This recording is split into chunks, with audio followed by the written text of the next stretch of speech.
행복한 안식일입니다. 예, 감동적인 찬양을 인하여 감사합니다. 10대 시절엔 고민이 많을 텐데 그 고민을 찬양하면서 해결하려고 노력하는 것은 참 귀한 일이라 생각합니다. 주님의 뜻과 섭리 안에서 아름다운 성장과 또 삶의 답을 찾아가는 시기가 되기를 바랍니다. 오늘 함께 살펴볼 내 말씀은요, 룻기 2장 14절 주제 성경줄로 정했습니다. 제가 봉독하겠습니다. 식사할 때 보아스가 룻에게 이르되 이리로 와서 떡을 먹으며 내 떡 조각을 초에 찍으라. 룻이 곡식 빼는 자 곁에 앉으니 그가 볶은 곡식을 주매 룻이 배불리 먹고 남았더라. 성경엔 좋은 내용들이 참 많죠. 감동적인 상황도 많고요. 여러 삶의 모본이 되는 그런 일들이 혹은 사건들이 또 인물들이 등장을 많이 합니다. 그런데 오늘 본문은 참 남다른 감동이 있습니다. 감동은 낯선 곳에서도 오지만 익숙한 곳에서도 발견할 수 있죠. 일생에 한 번 정도 일어나는 일에 우리가 크게 감동받을 수도 있지만 날마다 또 일상의 삶에 우리의 삶의 태도가 변하면, 그리스도를 만나면 그 일상적인 일들이 놀라운 새로움으로 다가올 때가 있지 않습니까? 저는 오늘 보아스와 룻의 대화에 나타난 이 내용이 생각만 해도 이제 행복한 장면이라고 생각해요. 상상하면 참 행복한 장면이죠. 눈살이 찌푸리지거나 불쾌한 장면이 아닌 것입니다. 여기 보면은 이제 와서 밥 같이 먹자 그 얘기잖아요. 한마디로 보아스가 이제 룻에게 와서 같이 밥 먹자 그 얘기인데요. 혼자 밥 먹을 때 편하죠. 혼자 밥 먹으면 편하잖아요. 물론 뭐 불편할 수도 있겠습니다만은 혼자 밥 먹는 게 편할 때가 있어요. 하지만 대개 함께 먹으면 즐겁습니다. 일반적으로는 그래, 일반적으로. 고급스러운 식탁에서 혼자 그냥 큰 왕 같은 대접을 받아본 적은 없지만 받아도 뭐 나쁠 건 없을 수도 있겠지만 좀 허술한 많지 않은 찬을 차렸다 할지라도 초대하고 초대받는 식탁이 좀 더 아름답게 느껴져요. 룻이 베들레헴에서 이삭을 줍던 첫날의 이야기잖아요. 지금 이게 아침 일찍 출발해서 어둠 밤길을 뚫고 새벽길을 뚫고 이제 어디에 멈출지 모르는 가운데 이제 도착한 곳이 보아스의 밭이었는데 그 밭주인 보아스가 그에게 이제 친절과 은혜를 베푸는 것입니다. 하나님께서는 룻이 처음 일하던 날에 혼자 밥을 먹도록 허락하지 않으셨어요. 별일 아닐 수 있습니다. 하지만 룻을 돌보시고 사랑하시고 인도하시는 분에게는 이게 큰일일까요? 별일 아닙니까? 우리 아이가 학교 첫날 누가 대화했는지 누구랑 같이 밥 먹었는지 안 궁금해요? 먹든지 말든지 배고프면 먹겠지 그렇습니까? 하나님께는 이 일이 큰일이었어요. 룻이 그날 점심을 혼자 먹지 않도록 하나님께서는 인도하셨던 것입니다. 오늘은 사랑의 속성이라고 하는 제목으로 함께 은혜를 나누려고 합니다. 함께 읽은 룻기 2장 14절에는 첫 번째 사랑의 초청을 이제 보아스의 삶을 통해서 드러나는데요. 초청이라고 말해요. 초청하는 것입니다. 초대라고 말할 수 있겠죠? 먼저 손을 내미는 거예요. 그쪽이 날 부르지 않았는데 내가 왜 불러? 그게 아니고 내가 그냥 손을 내미는 거예요. 우리가 여러 날 살펴본 것처럼 룻은 그날 새벽, 그 전날도 매우 긴장하고 기도하며 이제 보냈을 거예요. 그날 어떤 일이 펼쳐질지, 내가 밥은 먹을 수 있을지, 이삭은 죽을 수 있을지, 누가 나에게 친절을 베풀어 줄지, 모든 것이 불확실했습니다마는 놀랍게도 하나님께서는 보아스를 통해서 은혜를 베풀어 주셨어요. 그리고 많은 은혜는 친절을 통해서 우리에게 다가옵니다. 걱정거리가 덜어졌겠죠? 이곳에도 사람이 사는구나. 이곳에도 사람이 친절을 베푸는구나, 그런 이제 행복감을 맛볼 수 있었을 것입니다. 하나님께서는 가난한 이방 여인의 결핍을 보셨고 아셨고 선한 길로 인도해 주셨어요. 장로님께서 오늘 기도하시면 이렇게 감동적으로 이렇게 울먹이며 기도를 하시면 우리 마음이 이제 함께 이제 동요가 되잖아요. 교회 사정을 생각하고 또 오랫동안 교회 또 건축하셨었고 또 우리가 이제 이 산적한 많은 일들을 앞두고 기도에 할 게 없다고 하는 이제 안타까움과 두려움이 있습니다만은, 가난한 이방 여인의 점심을 혼자 해결하도록 놔두지 않으신 하나님께서는 오늘 우리의 문제와 어려움도 선한 길로 인도해 주시지 않겠습니까? 드디어 점심시간이 됐는데요. 밥을 먹는 건 중요하죠? 중요해요. 저는 중요하다고 생각합니다. 밥 먹는 건 정말 중요해요. 배부른 사람 잘 모르는데 먹는 거 안 좋아하는 사람 잘 모르는데 먹는 건 정말 중요해요. 먹는 것이 왜 중요할까요? 안 먹고 살 수 있습니까? 뭐 예쁜 척하고 다 앉아 있어도 다 먹었기 때문에 사는 거예요. 하루에 한 끼 먹든 두 끼 먹든 먹으니까 사는 거예요. 또 몸에 좋은 것 구별해 먹었기 때문에 다 버티고 사는 거예요. 생존에 있어서 먹는 것만큼 중요한 게 없어요. 필수적입니다. 그런데 놀랍게도 이 생존은, 이 먹는 행위는 가족이 누군지를 보여줘요. 요즘에 뭐 코로나 때문에 우리가 많이 다니지도 않고 식당에 전처럼 자주 다니지는 않습니다만은 전혀 모르는 가운데 묵음 처리를 해도 멀리 앉아있는 사람들의 모습을 보면, 밥 먹는 모습을 보면 어디까지가 가족인지 어디까지가 가족이 아닌지 알 수 있을까요, 없을까요? 모르면 바보입니다. 다닥다닥 앉아있어도 누구까지가 가족인지 다 알 수 있어요. 그러니까 우리 식구라고 하는 거예요. 굳이 정해두지 않아도 가족은 밥 먹는 모습이 달라요. 똑같은 메뉴를 시켜서 똑같이 먹어도 가족은 다른 것입니다. 그리고 가족이 누군지가 드러날 뿐만 아니라 누가 가장 가까운 사람인지가 드러나는 곳이 식탁이에요. 절친이 누군지가 드러납니다. 우리 학교 다닐 때 우르르 뭐 밥을 먹잖아요, 점심에. 요즘은 급식합니다만 옛날에 도시락 먹을 때 말이에요. 도시락 뭐 그날 돌아가면서 먹습니까, 누구랑? 먹던 애랑 먹죠? 친구랑 먹죠? 누가 가까운지가 드러나요, 식탁에는. 내 찬이 좀 부끄러워도 눈치 보지 않을 만한 사람, 모처럼 맛있는 거 싸우면 같이 먹고 싶은 사람, 누군지가 드러나는 게 식탁입니다. 내 가까운 사람이 누군지가 나타나는 거죠. 따라서 밥을 먹는 행위는 단순히 밥만 먹는 행위가 아니에요.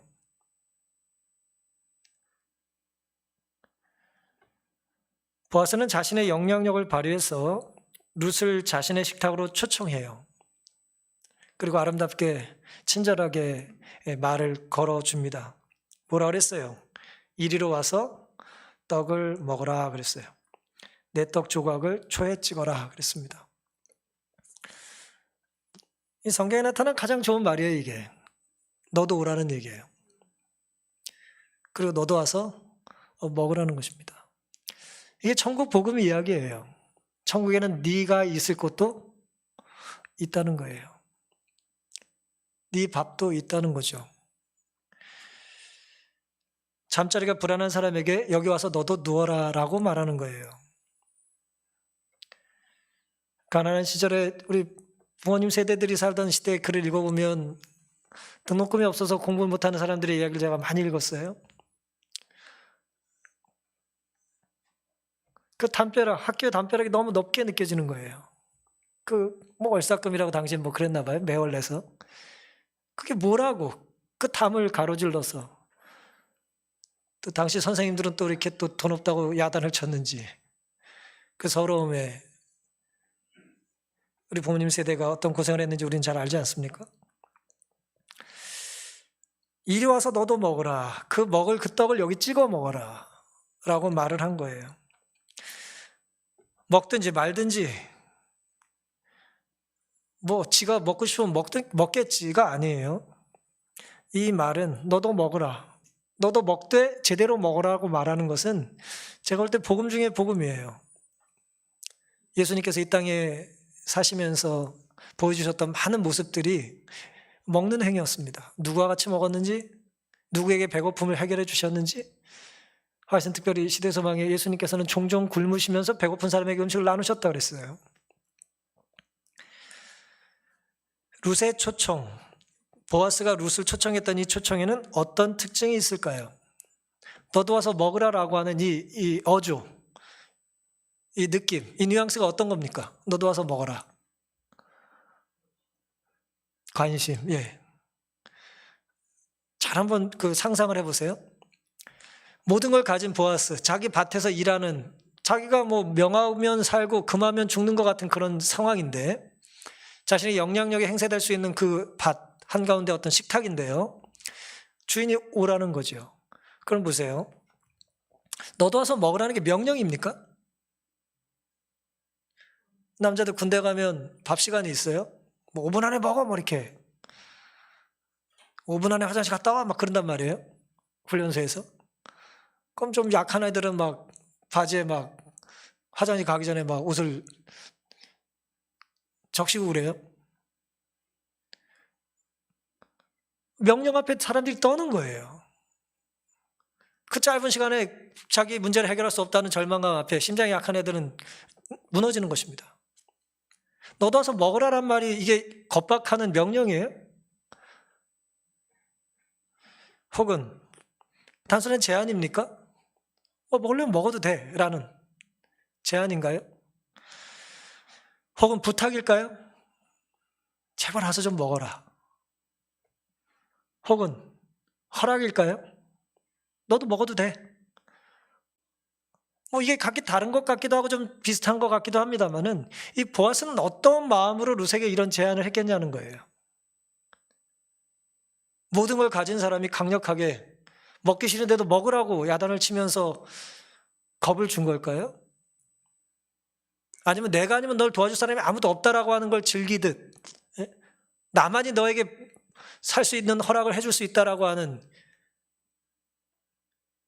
그런 독재자의 괴기스럽고 공포스러운 그런 일탈의 행동이었을까요? 때로 우리는 누군가에게 무엇을 줄 수 있는 위치 혹은 영향력을 갖고 있으면서 이렇게 말할지 모르겠어요. 난 2번 말 안 해. 잘 들어. 먹을 거야 말 거야.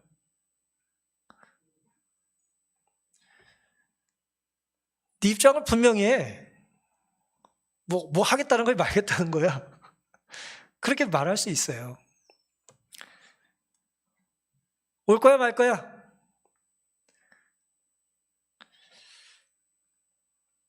혹은 먹을 거야 말 거야. 제일 좋아하는 게 뭐야?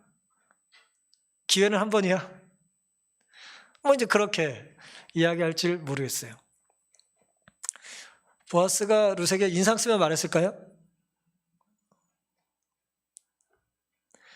최대한 부드럽고 온화하게 아기살 다루듯이 조심하며 얘기하지 않았을까요?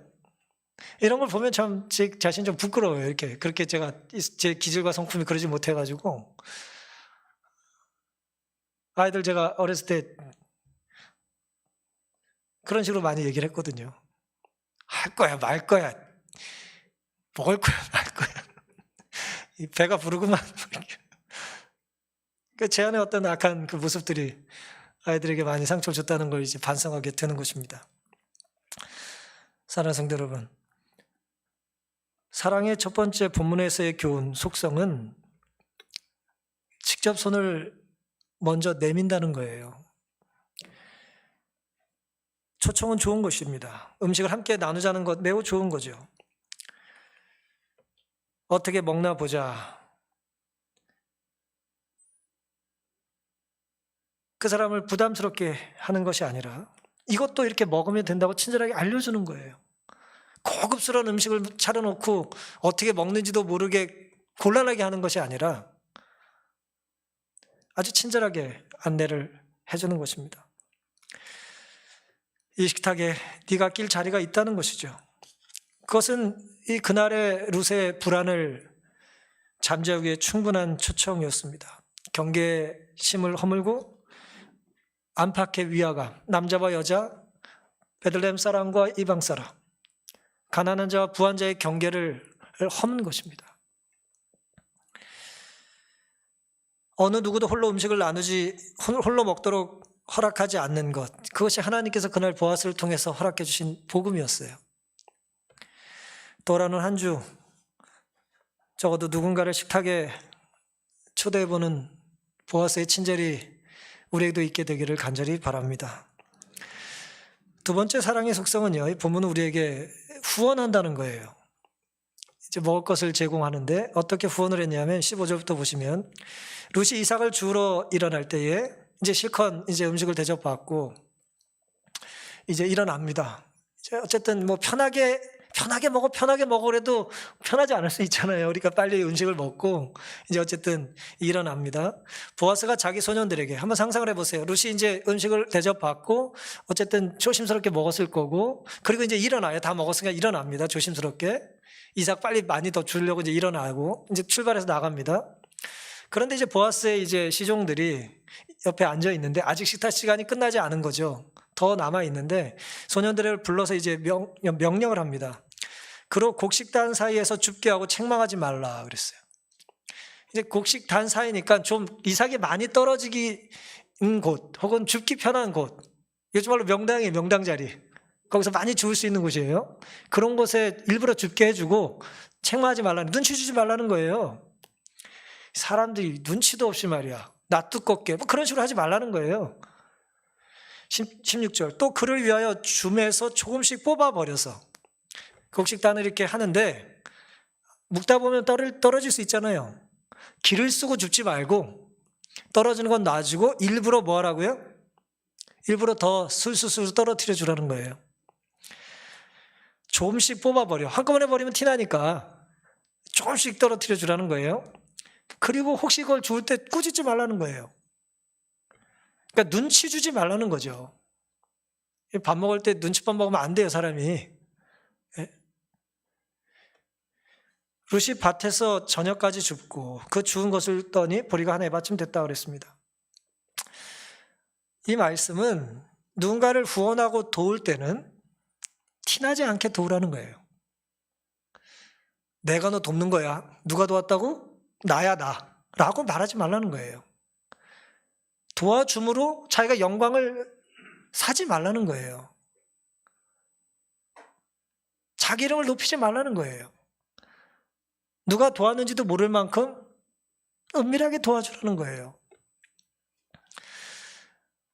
보아스의 환대에 룻은 배부르게 먹고 이제 극진한 대접을 이제 받았습니다. 혼자 찬밥을 먹지 않았다는 건 중요하죠. 함께 따뜻한 음식을 나눈 것입니다. 보아스가 소년들에게 두 가지 지시를 내렸어요. 단 사이에 줍게 하고 책망하지 말라. 좋은 자리를 갖게 하라는 것이고, 두 번째는 그를 위해 줌에서 조금씩 뽑아버리고 줍게 하고 꾸짖지 말라는 거예요. 왜 이렇게 자꾸 이렇게 좋은 것들이 이렇게 이삭들이 떨어져 있는지에 대하여 그게 의도된, 조작된 것이 아닌 것처럼 해주라는 거예요. 왜 그랬을까요? 누가 나를 계속 도와준다는 걸 알면 부담스러울까요? 부담스럽지 않을까요? 부담스러워도 좋으니까 좀 누가 나 좀 도와주면 좋겠죠? 부담스러운 거예요. 부담스러운 상황이 있을 수 있잖아요. 누가 나를 자꾸 티나게 지목해가지고 예쁘다 그러고 뭐 책임져 주겠다 그러고 챙겨주겠다 그러고 뭐 그러면 부담스럽잖아요. 그건 눈치가 없는 거잖아요. 주변 사람들이 얼마나 질시와 질타를 하겠습니까? 그렇죠? 그러니까 누군가에게 선을 행할 때 티나지 않게 도와주라는 거죠. 하나님께서 비를 의인과 악인, 선인과 악인에게 동시에 준다는 게 무슨 뜻일까요? 의인의 기도를 들어주시려니 옆 사람도 수혜를 누려야 되지 않겠어요? 예? 그 의인 짓만 딱 해요? 물론 뭐 이적 간혹 뭐 출애굽 시절에는 그런 적도 있었죠. 하나님께서 하시는 일에는 우리가 모르는 놀라운 계획들이 이제 따라옵니다. 그 중에 하나가 모르게 하시는 거예요. 야고보서 1장 5절에는 너희 중에 누구든지 지혜가 부족하거든 모든 사람에게 후히 주시고 꾸짖지 아니하시는 누구에게 구하라 그랬어요? 하나님께 구하라. 그리하면 주시리라 그랬어요. 꾸짖지 않는 하나님에 대한 이야기가 보아스의 모습 속에 나타납니다. 꾸짖지 말라는 거예요. 야단치지 말라는 거예요. 티나지 않게 도와주라는 거예요. 내가 누군가에게 도움을 받고 있는지를 굳이 그 사람에게 알려주려고 하지 말라는 거예요. 하나님은 후히 주시되 꾸짖지 아니하시고 후히 주시되 자랑하지 않으시는 분입니다. 사랑하는 성도 여러분, 지난 한 주 잘 사셨습니까? 문제는 많지 않으셨나요? 우리 힘은 부족하고 염려는 많고 두려움은 크지 않았어요? 하지만 룻이 경험했던 놀라운 하루를 우리가 묵상해 보면 우리는 힘을 얻을 수 있습니다. 룻의 점심 식탁을 넘치게 축복하신 하나님은 룻의 오후 일감까지 넉넉하게 허락해 주셨어요. 우리 눈에 보이지 않았지만 우리 역시 룻처럼 하나님의 보이지 않는 보아스 같은 손길을 통해서 우리가 지금까지 살아온 거예요. 누군가는 말없이 나를 위해서 기도해주고, 누군가는 말없이 나에게 후원해주고, 누군가는 말없이 나를 위해서 물을 떠다주고, 누군가는 내가 그냥 치우지 않은 양말과 수건을 집에서 맨날 치우면서 하는 거예요. 말없이 티내지 않고 그걸 하는 것입니다. 모든 가장들도 말없이 수고하죠. 자기가 수고하고 벌어온 돈을 가지고 자신 있게 집에 내놓는 사람이 얼마나 되겠어요. 내가 이번 달 이렇게밖에 벌지 못한 거에 대한 미안함을 가지고 가장들은 삶의 무게를 지고 사는 것입니다. 그게 다 말없는 수고들이에요. 마태복음 6장 1절부터 보시면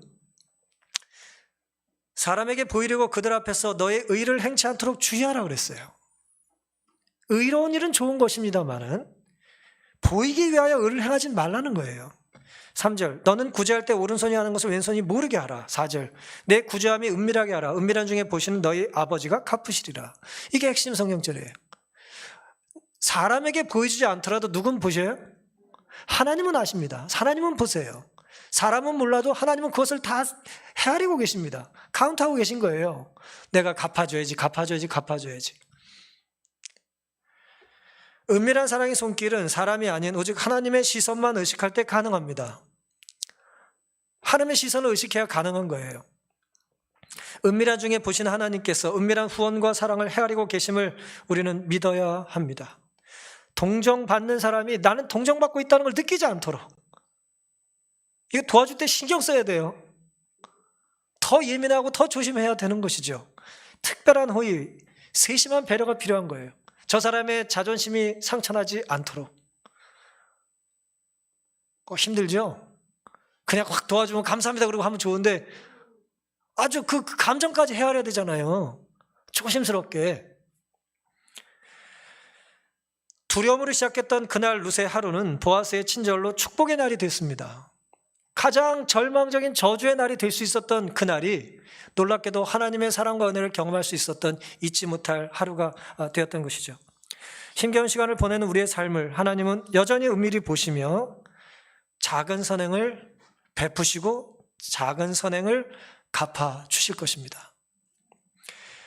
본문은 도움받을 때는 감사를, 도움을 베풀 때는 은밀함으로 하라는 것을 우리에게 알려줍니다.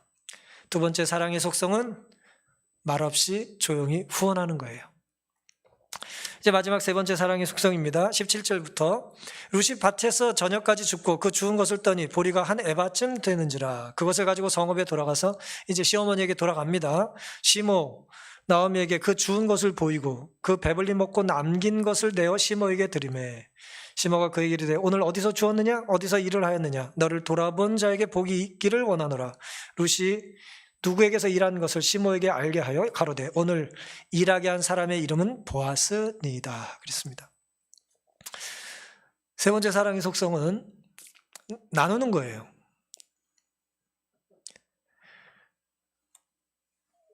보아스가 준 떡을 룻이 먹으면서 무슨 생각을 했겠어요? 이 떡 우리 어머니도 좋아하시는데 이건 어머니가 안 좋아하는 거니까 나 혼자 시켜 먹자 그랬겠어요? 어머니 생각을 했겠죠. 그렇죠? 아마 그런 마음을 또 보아스는 아니까 보이지 않게 또 좀 그 앞으로 떡접시 좀 갖다 주고 하지 않았겠어요? 몰래 싸가는 것도 못 본 척 해주고, 예? 그걸 또 드러내가지고 그걸 왜 싸냐고 또 야단 안 치고, 티나지 않게, 무한하지 않게, 혹은 그 사람 마음껏 싸가게 보아스가 모두를 다 싸줬을지도 모르죠, 그날. 아, 오늘 오신 분들 한 그릇씩 다 싸가세요, 뭐 이렇게 했을지 모르겠어요. 어쨌든 세심한 배려를 받고 넉넉히 먹고, 룻은 그것을 가지고 시어머니에게 가져왔습니다. 저녁까지 열심히 일을 했어요. 보아스가 아무리 친절을 베풀어도, 혹은 시종들이 아무리 순종을 잘해서 그 곡식을 떨어뜨려 놔도 룻이 뭐 하지 않으면, 줍지 않으면 자기 것이 되질 않아요. 물론 하나님이 이적적으로, 예?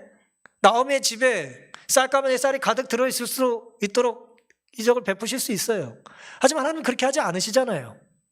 하나님은 누군가의 친절과 누군가의 배려에 대한 감사의 마음을 가지고 우리가 이 땅에서 살아가길 원하세요.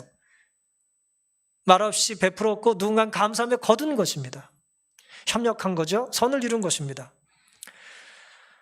보리 한 에바쯤 거뒀다 그랬는데요. 그 에바는 무게로는 한 14kg 정도 되고 부피로는 23리터 정도 되는 양이랍니다. 이제 여행용 가방 이제 뭐 중간 정도 되는 거 가득 실으면 그 정도 될지 모르겠어요. 여러분 한번 생각해 보세요. 누군가는 룻이 너무 예뻤을 거라고 자꾸 믿는 사람이 있는데 몇 킬로나 나갔을까요, 이 여인이? 예? 이 여인이 몇 킬로나 나갔을까요? 이거 건장한 역사였을까요? 14kg 정도의 무게면요, 마른 여자는 자기 몸의 3분의 1이에요. 조금 중간 사이즈는 4분의 1 정도 됩니다. 그날 그 어머니를 위해서 그는 그것을 다, 물론 그보다 더 무거운 걸 가지고 일을 했겠죠. 다 걷어낸 알곡만 그거니까. 무거웠겠죠? 안 무거웠겠어요? 뭐 다 힘 줬나? 예? 여기 태반이 그만큼 못 걷어요. 아유, 힘들어, 내 허리야. 그리고 뭐 14kg 여자가 무슨 수로 그걸 지고 이고 그걸 들고 왔다 갔다 했겠어요. 쉽지 않죠. 자기 몸무게 뭐 3분의 1, 4분의 1을 들고 말이에요. 쌀무게 생각해 보시면 되잖아요. 쌀무게. 정말 룻이 시어머니를 어떤 마음으로 사랑했는지 우리는 이 무게를 통해서 이제 알게 되는 것입니다. 기쁨으로 주운 거죠. 나오미에게 가져오고 싶어서. 가난한 고부가 이제 그 전날 식탁을 이제 풍성하게 차리고 함께 대화를 나눕니다. 이 장면을 상상하면 참 행복해요. 사랑하면 각자의 일과와 일정에 관심이 있을까요, 없을까요? 아침에 만났다가 저녁에 말을 거꾸로 했나요? 아침에 헤어지고 저녁에 만나죠, 가족이. 그렇죠? 그러면 저녁에 만날 때 얘기해요, 안 해요? 어디서 뭐라고 왔는지 관심 없습니까? 밖에서 일해온 사람에게는 묻는 거죠. 오늘 어땠습니까? 그 다음에 이렇게 룻처럼 어디 갔는지 모르잖아요, 시어머니가. 그러니까 어디 갔는지 궁금했을 거고. 룻은 또 시어머니가 궁금했겠죠? 오늘 집에서 별일 없으셨냐고. 예. 별일 물론 있을 게 없을 수는 있죠. 집에 맨날 계신데 뭐 별일이 있겠어요. 하지만 궁금한 거예요. 오늘 점심은 잘 드셨는지, 몸은 좀 아프지 않으셨는지 궁금한 거예요. 사랑하면 궁금해집니다. 질문을 하는 거죠. 서로 계속 질문을 하는 거예요. 넌 어디서 일했니? 일하는데 어땠니? 그 사람은 친절했니? 어머니 오늘 점심 어땠어요? 오늘 제가 차려놓은 음식 잘 데워 잡수셨어요? 계속 똑같은 이야기를 하지만 사랑을 담아 주고 받은 것입니다. 사랑은 이렇듯 정해진 곳이 아닌 곳에서 일하는 가족을 염려해요. 오늘 일하는 곳은 어땠니? 왔다 갔다 하시는 분들의 일에 대하여 궁금해합니다. 또한 사랑은 정해진 곳에서 정해진 일만 하는 사람의 일에 대해서도 궁금하고 질문합니다. 오늘은 어땠냐? 묻는 거죠. 그래서 오늘 뭘 드셨는지를 묻는 것은 아무 생각 없는 말이 아니에요. 그건 참 좋은 질문입니다. 오늘 뭐 좀 드셨어요? 참 좋은 말이에요. 어떤 사람 그렇게 물으면 또 화를 내요. 맨날 먹는 거 갖고 물어본다고. 화내지 마시고 회개하세요. 누가 나에게 관심을 기르는 건 좋은 것입니다. 감사한 일이죠. 오늘 무슨 일이 있었는지 알고 싶은 거예요. 사랑하기 때문에 그런 것입니다. 따라서 사랑하면 할 말이 많아요. 궁금한 게 많으니까 질문이 많은 것입니다. 별일이 아닌데도 굉장히 흥미롭게 듣고 흥미롭게 말을 해요. 작은 일이 크게 느껴지는 거예요. 사랑하면. 하지만 사랑이 없으면 큰 일도 별일이 아닌 게 돼요. 관심이 없으니까. 교회 주변이 무너지든 말든 뭐. 하지만 교회 관심이 있으시면 어때요? 집 한 채 무너질 때마다 나한테 물어봐요. 살만하냐고. 살만해요. 여러분의 사랑과 관심 때문에 살만합니다. 아유, 어차피 재개발되면 무너지는 거 맞는 거지 뭐. 그러지 마세요. 뭐 저에 대한 관심이 여러분의 신앙을 나타내는 건 아닙니다만은 교회에 대한 관심은 여러분의 신앙을 나타내는 건 분명해요. 어렵지 않은 거잖아요. 질문하고 또 친절하게 알려주고 또 고민을 함께 나누고 기도하는 것은 함께 신앙 공동체를 만들어가는 것의 특권입니다. 사랑하는 성도 여러분, 우리가 서로 할 말이 많은 사이가 됐으면 좋겠어요. 궁금한 게 많은 사이가 됐으면 좋겠습니다. 늘 하는 일을 하는 사람의 일이라 할지라도 궁금해하시기 바라고, 어쨌든 일이 조금 바뀐 사람의 일에 대하여 궁금하게 생각하고 조심스럽게 질문하시고 친절하게 대답하게 되시기를 바랍니다. 보아스가 룻에게 준 떡은 룻의 배만 채운 것이 아니라 나오미까지 배부르게 해줬잖아요. 그렇죠? 그 음식을 나눈 것을 또 나누니까 사랑은 나눔이 증폭되는 것이죠. 룻은 떡만 먹은 것이 아니고 사랑과 행복과 기쁨을 맛보았고 그 행복은 시어머니에까지 전달되는 것입니다. 사랑은 이렇게 고정되어 있지 않고 흘러넘쳐요. 사랑은 추상적인 게 아니라 실제적인 것입니다. 아무리 작은 것도 나누면 더 작아지는 게 아니고 더 커져요. 사랑은 그래서 사이즈보다는 횟수가 중요한 것 같습니다.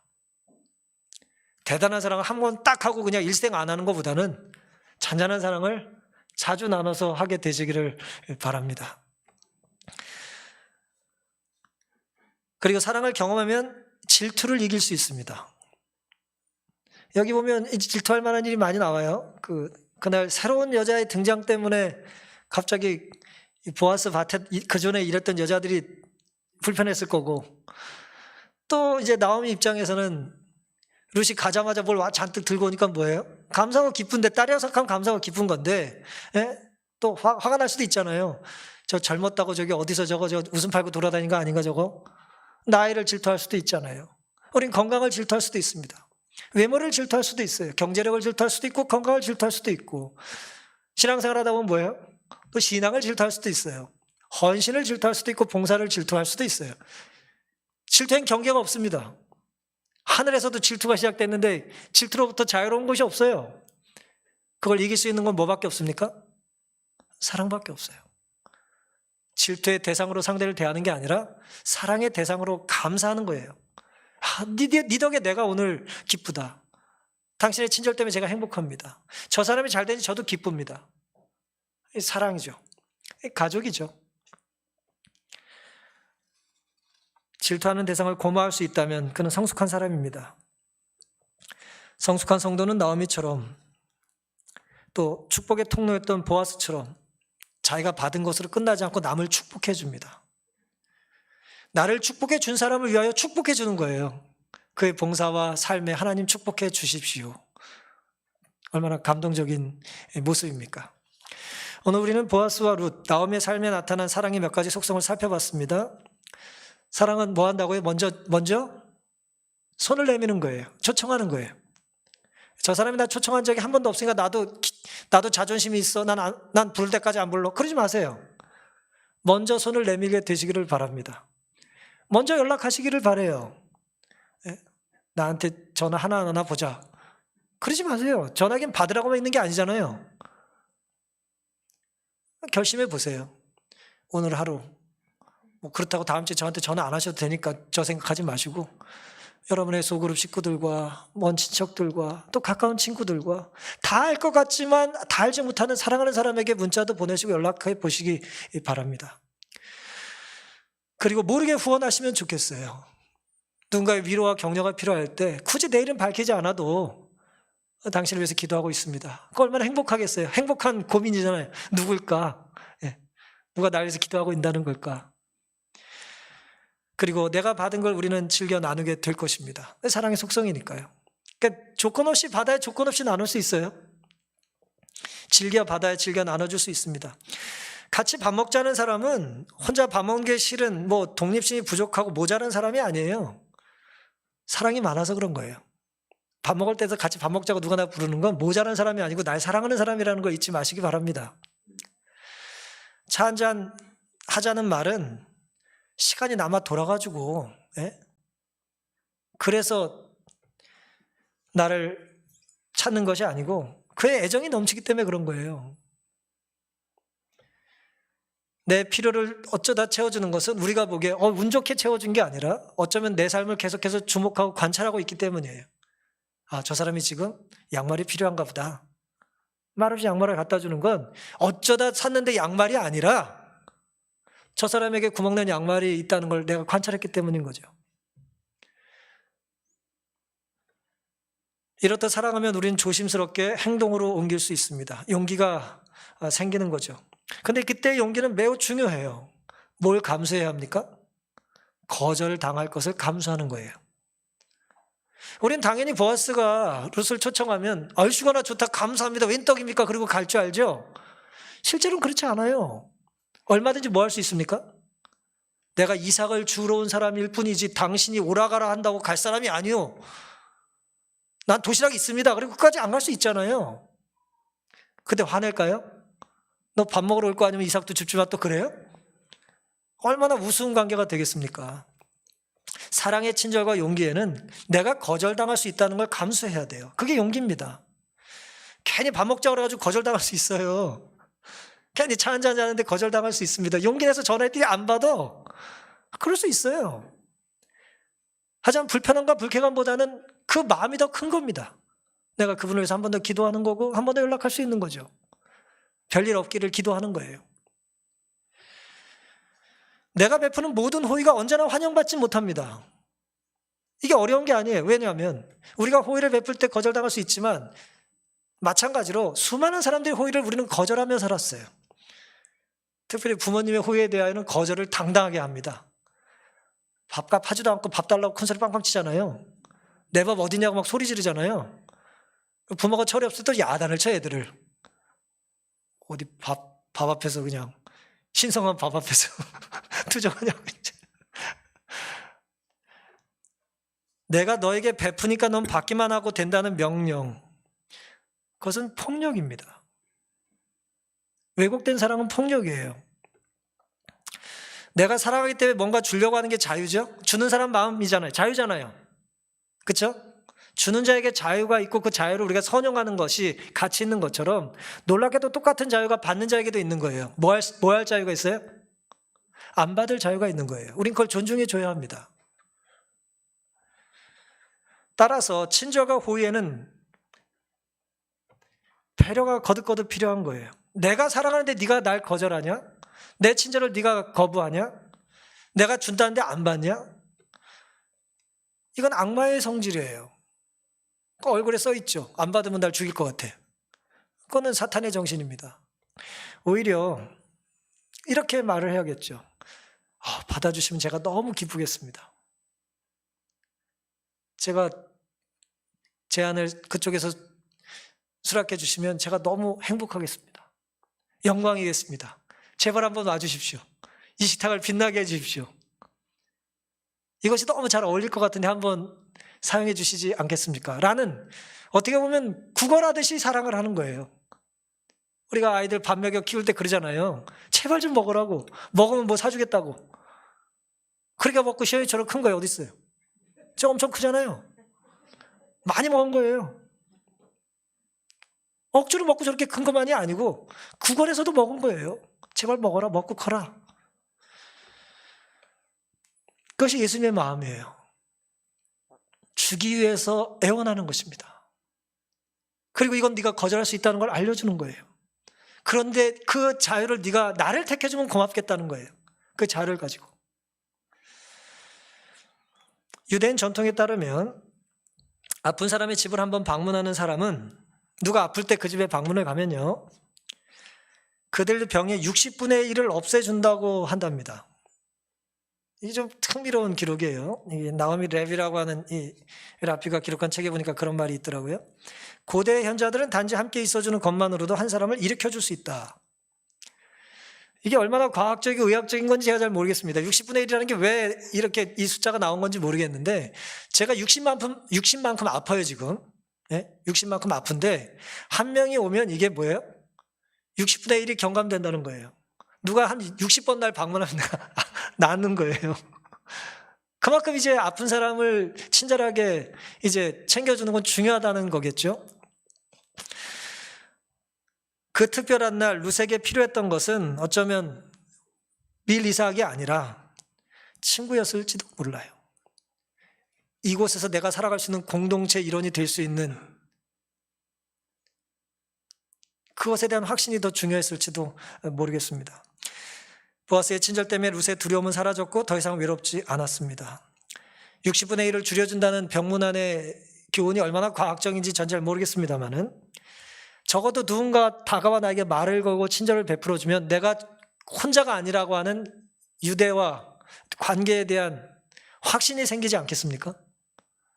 내가 어쩌다 무슨 일 때문에 빠졌는데 아무도 나에게 연락을 하지 않고, 내가 어쩌다 그걸 제대로 못했는데 뭐 사람들이 그냥 도끼눈만 놓고 보고 날 쳐다보면 어떻게 되겠습니까? 사랑을 받고 사랑을 나누는 삶, 넘치는 사랑은, 조건 없는 사랑은 그 사랑을 같은 정신으로 나누게 될 것입니다. 베드로전서 4장 9절 10절, 서로 대접하기를 원망 없이 하고 각각 은사를 받은 대로 하나님의 각양 은혜를 맡은 선한 청지기같이 서로 봉사하라 그랬습니다. 서로 대접하기를 원망 없이 하라는 말을 공동번역은 귀찮게 생각하지 말고 극진히 대접하라라고 번역했어요. 누굴 끊임없이 대접하는 건 쉬운 일이 아니죠.